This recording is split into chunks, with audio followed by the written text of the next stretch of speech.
Hello everybody. Hope you're rested after a fun first day yesterday. I'm going to jump right into it. I'm Tim. I work on GraphQL at Postman. I'm the lead developer on our kind of newer client, which has been very exciting. And I'm going to talk to you today about some of the things I learned while building it.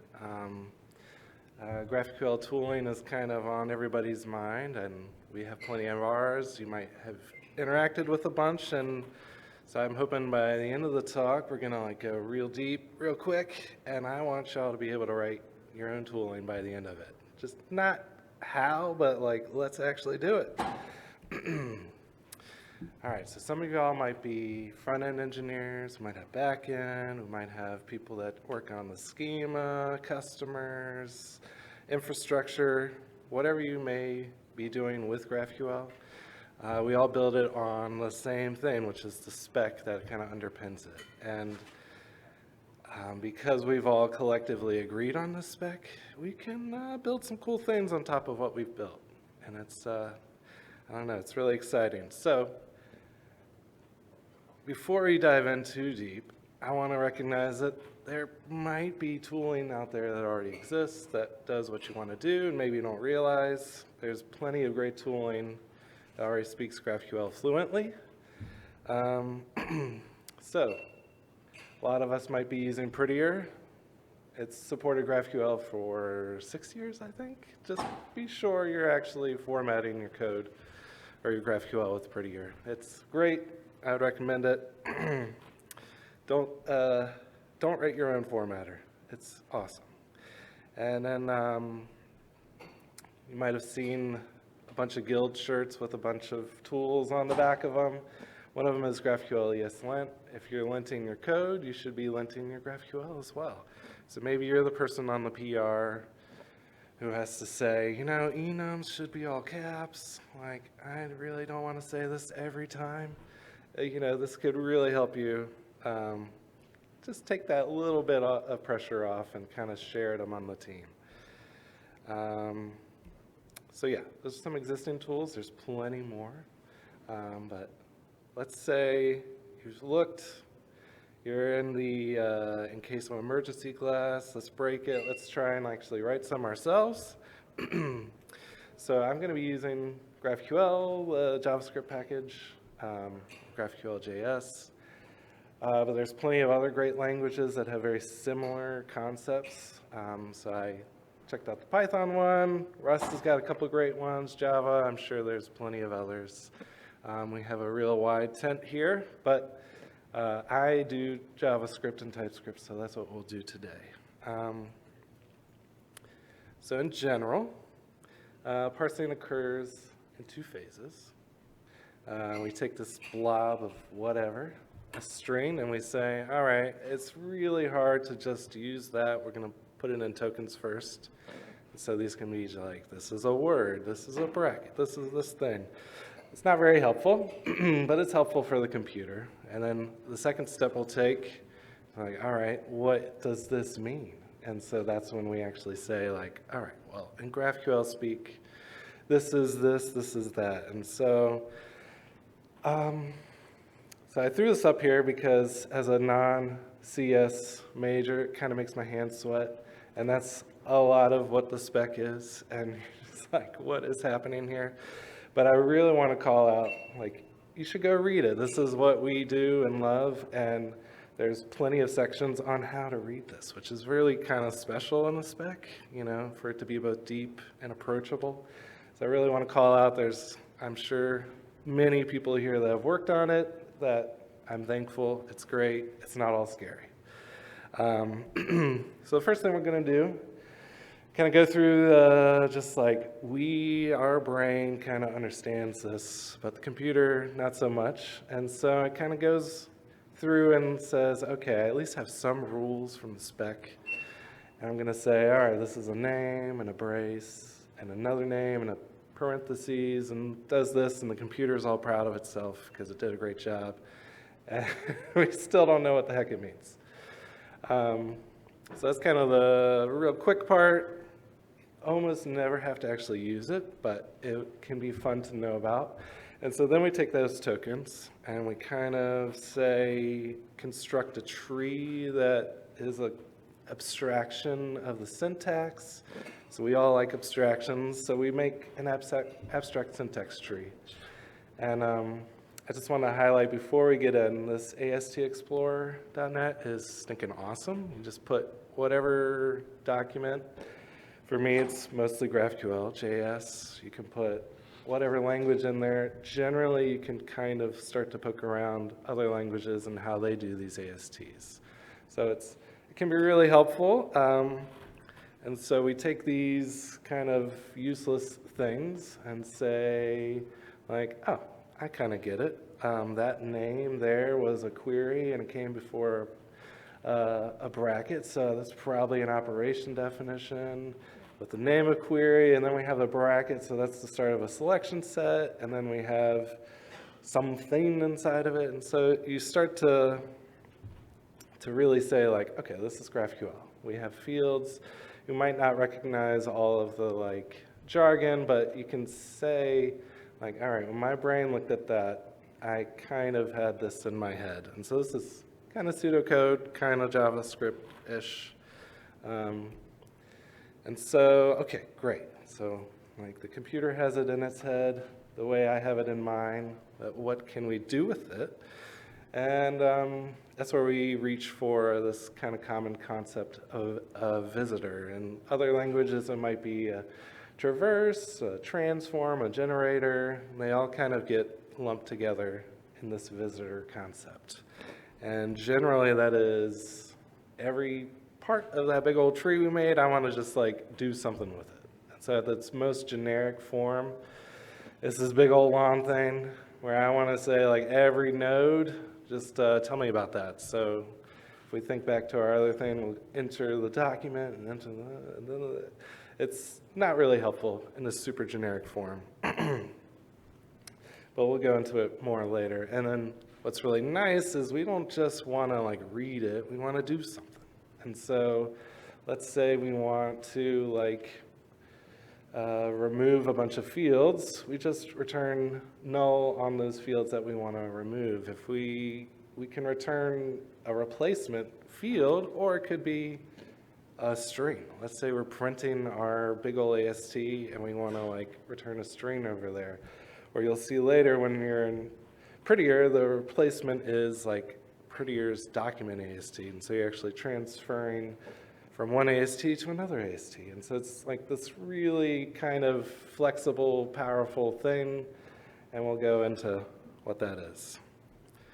All right, so as an example, as I was mentioning for Prettier and all these other kind of existing tools that speak it fluently will run a similar thing.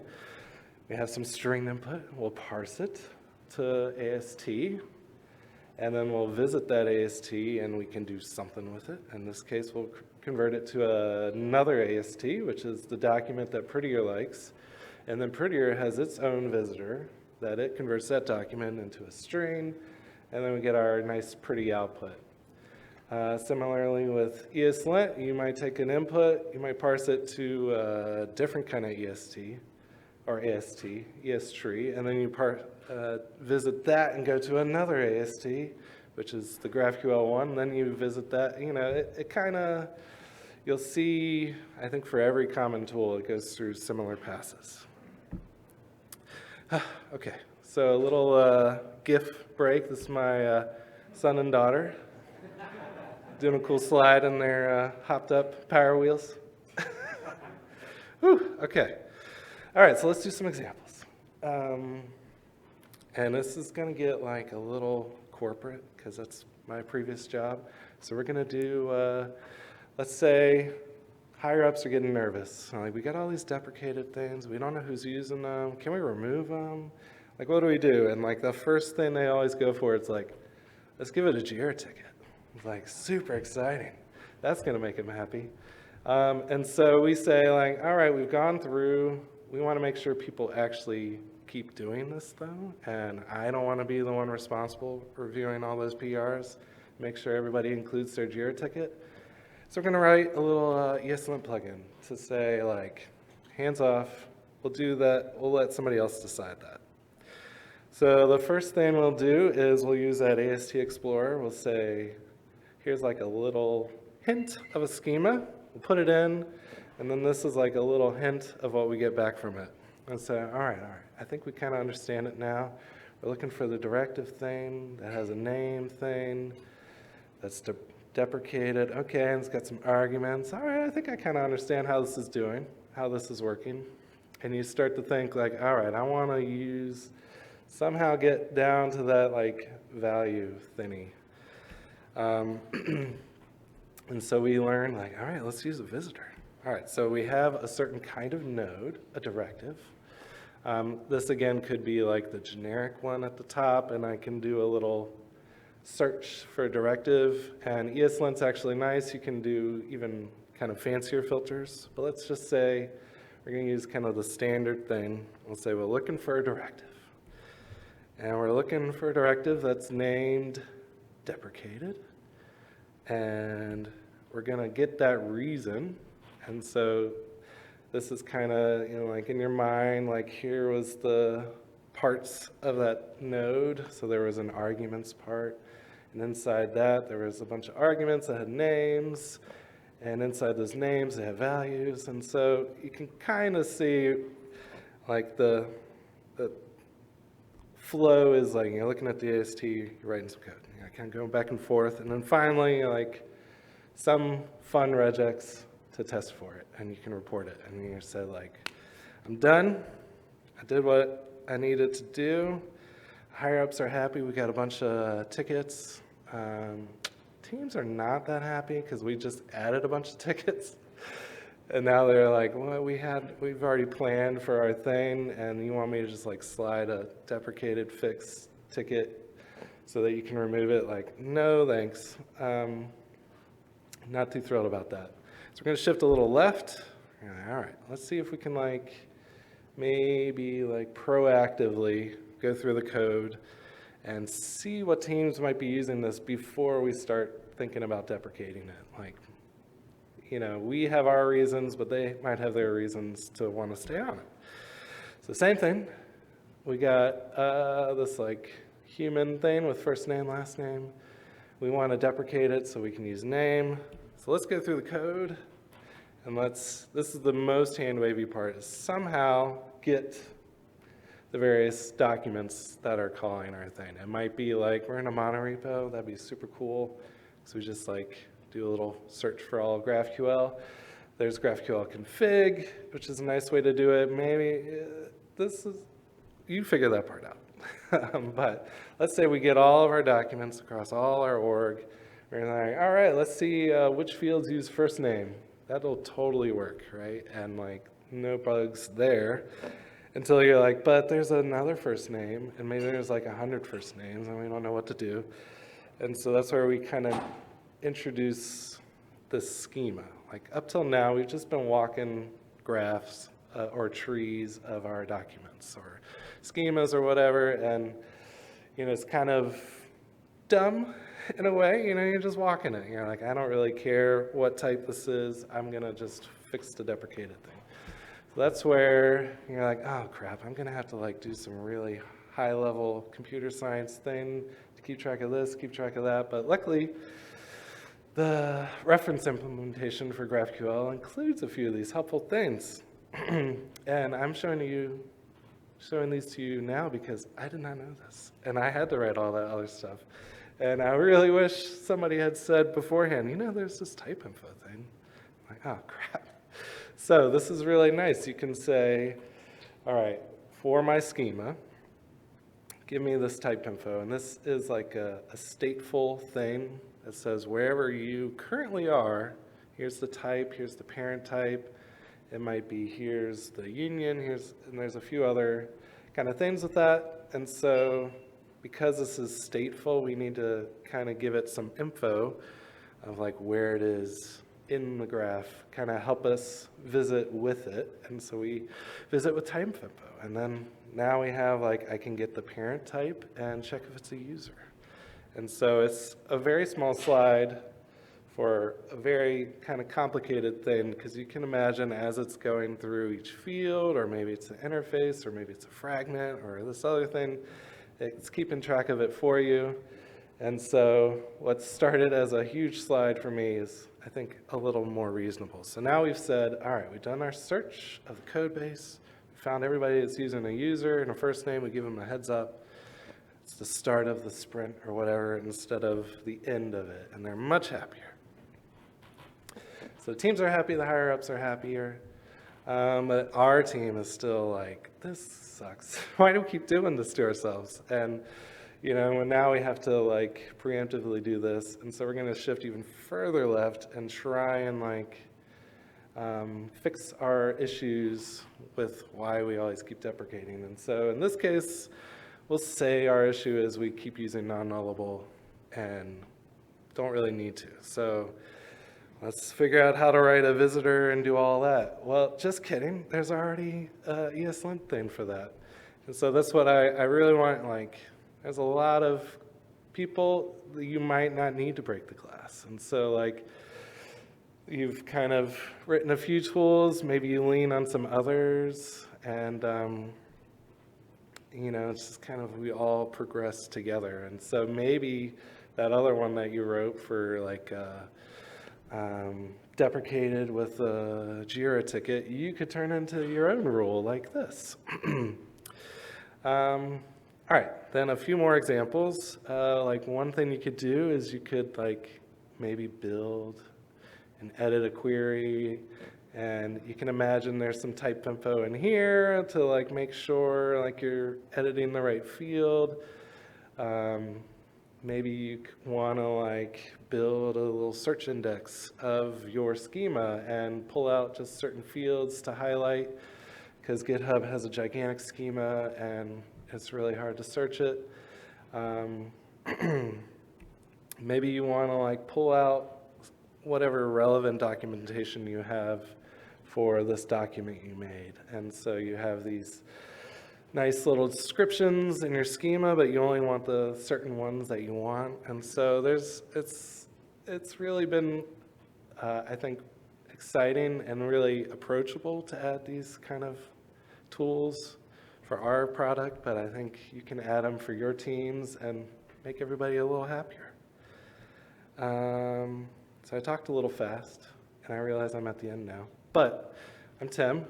I wanted to say thanks to y'all, but also thanks to those at home kind of supporting us being here. So yeah, I hope I piqued some interest, and hope you try it yourself. I should ask, any questions? No? Maybe? Can I see hands of like who has tried to write some tooling for GraphQL? Yeah, I know you have, but yeah. Any like pain points y'all ran into? You want to warn these other non-hands up? I didn't know about this. I know. It's amazing. That's really the only slide that matters, because it's truly painful if you don't have it. Where is it?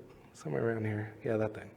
So use that one. It's great, and it's fair. Like some of these utilities you might find are like maybe a little like experimental, but this one they seem to keep in there, and I would definitely recommend it.